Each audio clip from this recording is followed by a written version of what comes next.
of To Go. How many of you know To Go? From the days of To Go, that's where we met.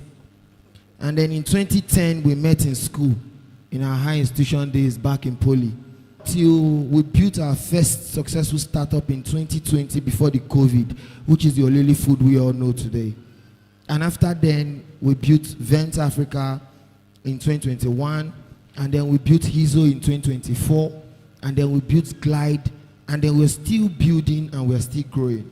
Why am I bringing that, my history, to the front? Is because most of you think who is going to collaborate with you or who is going to work with you is a spiritual person somewhere or one billionaire somewhere. No, you have to start within the people in your immediate environment, your friends.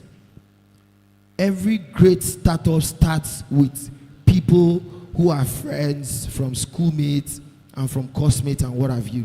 Now, how do you select the right person to collaborate with? First of all, you need to understand the business you want to venture into.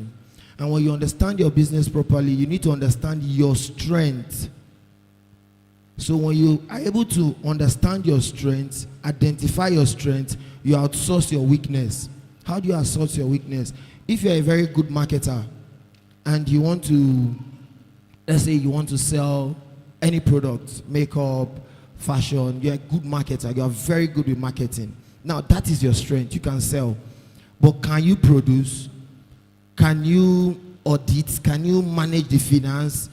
You understand? Now that is where you now move around and look for people within your circle that has the strength. Take for instance, I'm good with finance. I'm good with setting direction. Mr. Chooks is good with technical. He's good with building, AI and all that. And that was how we were able to marry our strength and then build product.